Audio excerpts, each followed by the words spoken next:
Sundan ninyo ang aking buhay sa likod ng camera dito sa Follow That Star!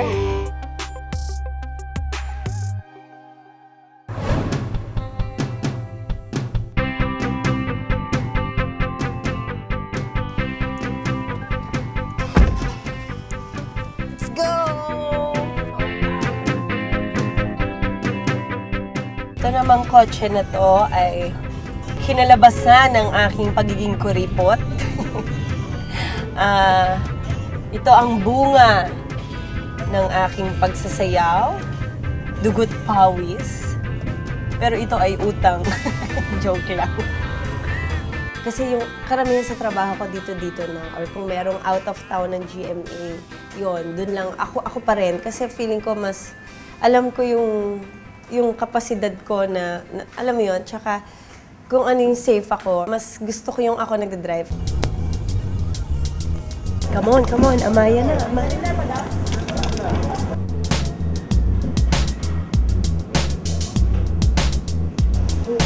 Yan, sabi. Sorry. Ay. Wala na akong kachisimisan. Kala ko binabati mo lang ako. Yung pala, halika na. Okay. Hi! Ma! Ang nakaka-eksena ko lagi sila Tita Gina, tsaka sila Miss Irma Adlawan. Magandang gabi, Raha. Magandang gabi, Raha. Marikit, ikaw na ang bahala sa ating Raha. Tayo na, Umbo. Kaya.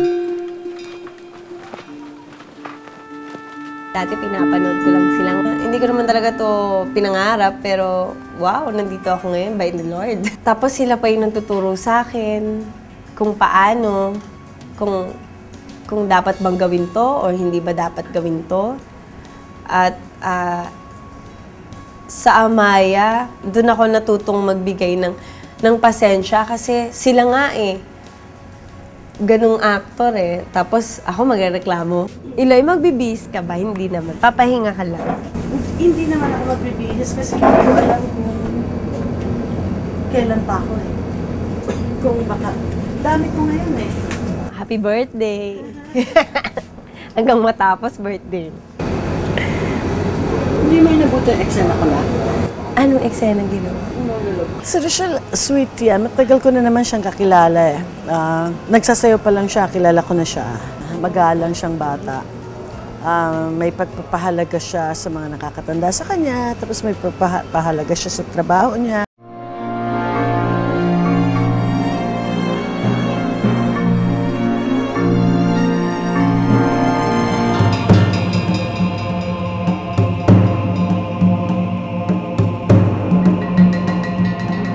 At a certain point, meron siya mga bagay na hindi pwedeng gawin. Ako nagulat, like, nakikita natin siya kung magsayaw sa dance floor na talagang all out siya.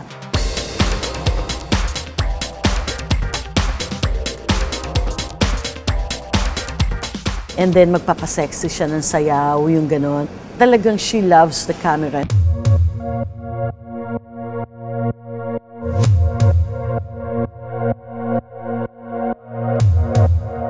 She flirts with the camera.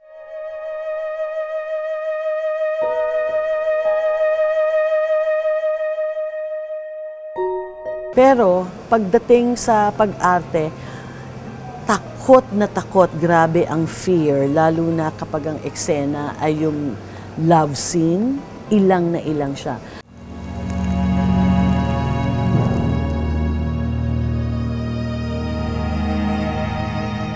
Totoo yun, natakot ako sa talagang bed scene kasi hindi ko maintindihan bakit sobrang nilalamig ako.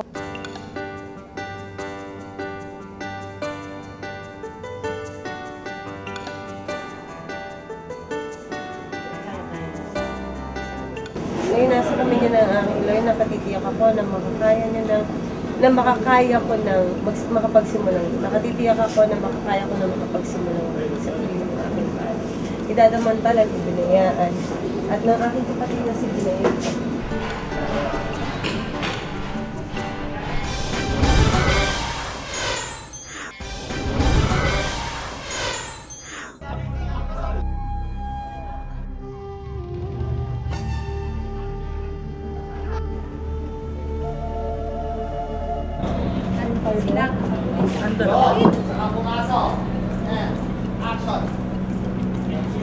Silamitan, ha?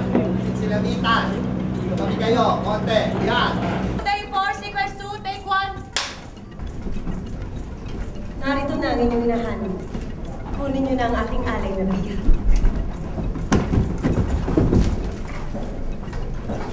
Ang iniisip ko na lang, itong pag-igihan tong pag-arte ko. Kasi parang nagugustuhan ko na siya.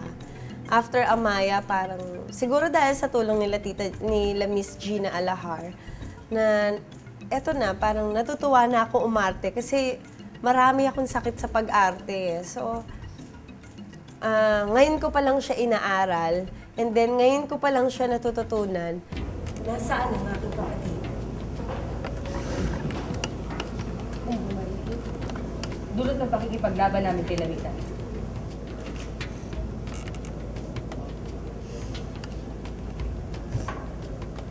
Hindi ko ine-expect na pag umaarte ka pala kasama, mas malaki yung pasensya mo dapat sa paghihintay. Lalo na bilang bago ko pasukin to, sanay kami sa mga live shows, like Itbulaga, kasi doon naman talaga ako galing. And then after tanghali, di ba, tapos na kami, uwian na. Tapos biglang nagkaroon ng day 17 na mula umaga talaga to umaga, na ganun pala karamihan sa lahat ng mga trabaho sa pagtitaping. Marta Santillan? Oh, kilala mo? Hindi ko lang po kilala. Nanay ko pa siya. Napagkamalan lang ho nila ako eh. Sa day 17, halos naging bread and butter ko na yan. Kasama syempre yung sex bomb at halos sa 7 taon na tumagal ang day 17, pamilya ko na yan. Ako maipagmamalaki ko yon. Sobrang, wala kaming workshop nung pinasok namin yun. Siguro kung mag-workshop man, walang 1 linggo, parang ganon. Tapos sumaba ka agad kami sa pag-arte.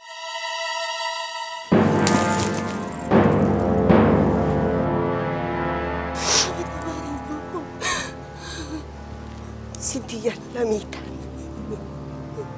Hindi ko kayang sawayin ang nais niya. Patawarin mo ko. Patawarin mo ko. Patawarin mo ko. Na-explore ko ang pag-arte kahit papaano. Kahit sa sarili ko pa lang, marami pa rin akong katanungan. And yun yung plano ko palang gawin ngayon, 2012. Pero hindi ako na umaasa sa sa Best Actress. Gusto mo yun, walang goal. Pero ako kasi parang gusto ko lang siyang i-improve. Parang sa pagsasayaw.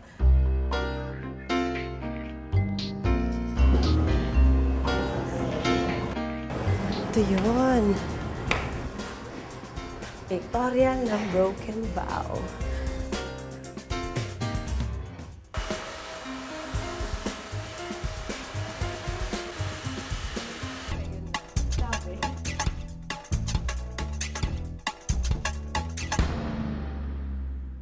Ngayong buwan ng mga puso, imbitado kayo para tunghayan ang isang pagmamahalan na sisirain ng kasalanan ng nakaraan. Sa Broken Vow naman, ang magiging role ko, kailangan abangan niyo yan. Siyempre, ano pa nga ba? Mabait to pa kontrabida, ang alam ko ha. Pero mas more on kontrabida. Kaya sana abangan nyo. Maraming makaka-relate na Pilipino. Okay na ako. Check! Bye-bye. O, bukas ha. Alam mo na. Bye, te. Bye.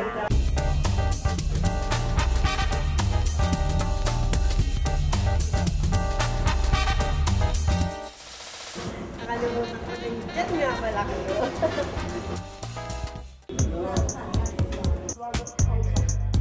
Ay, alika na bakla. Sa totoo lang, hindi talaga ako umaamin. Pero alam ko in love na ako, tsaka pa lang ako umaamin. Ngayon kasi, ngayon lang ako umaamin talaga during na sa relationship. Salamat, Arthur. Kilala mo siya? Hindi, ngayon ko lang nakita yun. Kami ni Art ay nasa ika-3 taon na ng aming pagsasama. Ang lalim nun, 3 taon ng pagsasama. At nung una kasi aso't pusa ngayon. Kaya siguro rin kami tumagal kasi ngayon pa lang namin nasasakyan ang topak ng isa't isa. So, sino ka nga ba? At bakit mo ako kilala?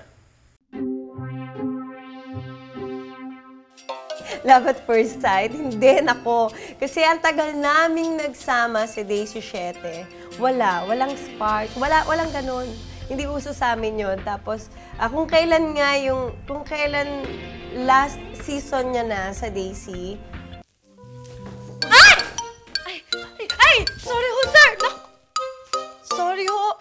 Hindi ko alam na nandyan kayo. Sorry ho. Siguro after 2 years, yan, pwede na kaming mag-settle down. Kasi gusto ko talaga, lalo na financially, kailangan ready kami. Kasi mahirap pumasok sa isang buhay na hindi ako sigurado kung paano. So, kailangan handa kami doon. Madali lang yon, anytime, madali lang yun. So, kahit kung nakaipon kami, kung tumama kami sa loto, bukas papakasal na kami. Niregaluhan ko siya ng aso para makita mo kung paano mataranta pag nagkasakit yung aso mo. So, na nakikita ko sa kanya, sobrang siya sa aso, sobrang maalaga siya. Naubusan ng pagkain, kailangan bumiyahin ng malayo para kumuha ng pagkain. So, nakakatuwa siya. At least, inaalagaan niyang mabuti. At alam kong hindi siya pabaya, hindi siya irresponsableng tao. Sayaw to the max sa Party Pilipinas! Boom! Pagod na ba kayo? Pues ako, hindi pa. Magre-rehearse pa ako.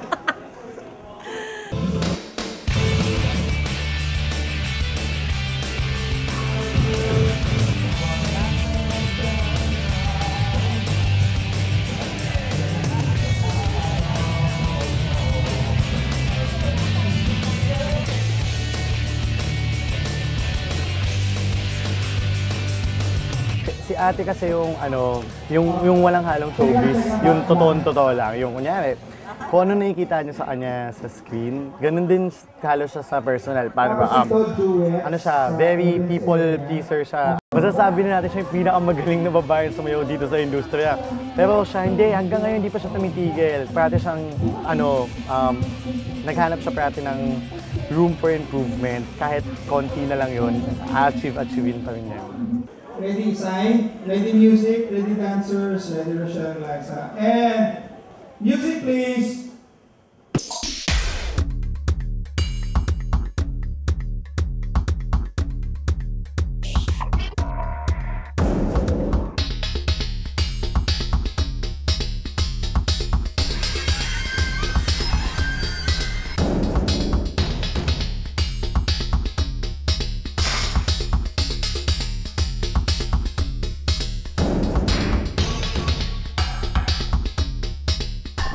Wala talaga sa plano ko ang pagsasayaw. Kaya lang parang dati kinailangan lang ng mga kaibigan ko na babae para sumali sa Itbulaga na contest. Kaya ako napasayaw. Pero major talaga ako sa school namin.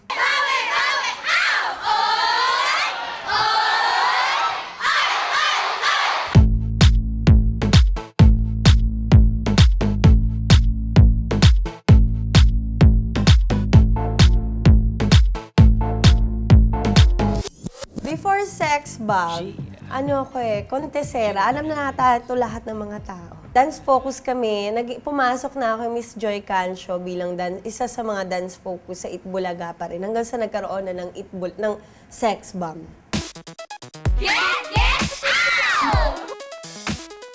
Sobrang napakahalaga at sobrang nagpapasalamat ako sa Itbulaga. Kasi kung hindi dahil talaga sa kanila, wala ako ngayon.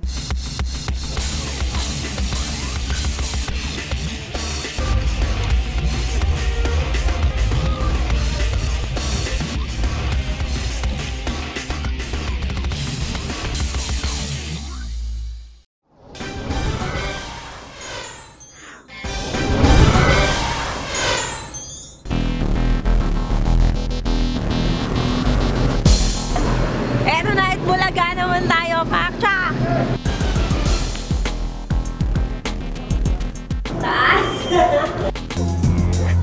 Bilis. Bakit ba kasi may rampa? 5, 6, 7, Ewan, ano pa nangyari? Bakit ganun? Tapos pag umiikot, Bakit may malaki? and ikot ka rin. Ano po? Wings daw? 2, 3, 4, 5, 6, 7, 8. Si Rochelle, matagal ko na siyang kilala. Bata pa siya, nakita ko yung career niya, nag-boom. Tapos, actually, isa siya sa pinakamagaling na dancer na kilala ko. At nag-improve siya, naging isa pa siyang magaling na artista. Yan! Okay, so 5, 6, 5, 6. Asa ano na tayo? Pakita mo si Rochelle, 5, 6, 7, 8. Buzzer. Rochelle. 5, 6, 7, 8. Alauna! Buzzer. Go! 5, 6. Yun yung aimbot. Hi, sis! Ay, yung fishnet. Ladies and gentlemen, Shara Soto. Bakit kailangan ganyan makeup namin? Parang galit? Tanghali kasi. Parang visit lang yun. Parang galit? Ay, si Jet! Kamusta naman? Sana marinig natin yung music. Meron, may speaker.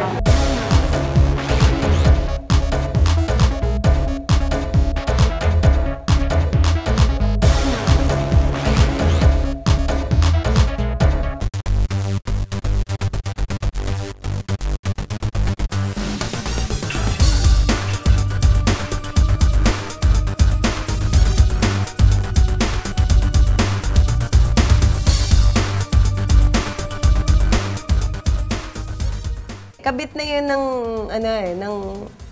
ng trabahong to. Yung madulas talaga yung stage. Kaya lang dun talaga dulas niya. Kasi nilagyan ko na ng spray net yung aking sapatos. Pero wala, hindi talaga kumapit.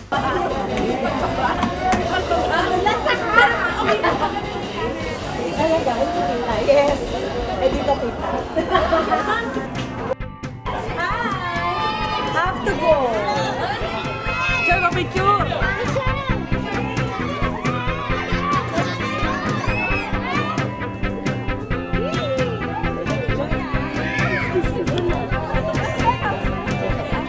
Sobrang thankful ako, unang-una kay Lord, kasi sa blessings na binibigay niya, sobrang dire-diretso na hindi niya kami pinapabayaan.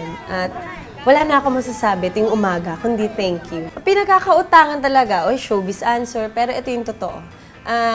Unang-una yung talaga naniniwala sa'yo na fans. Kung hindi sila sumusuporta sa'yo, wala ka. Walang manonood ng show mo kahit pababa ka.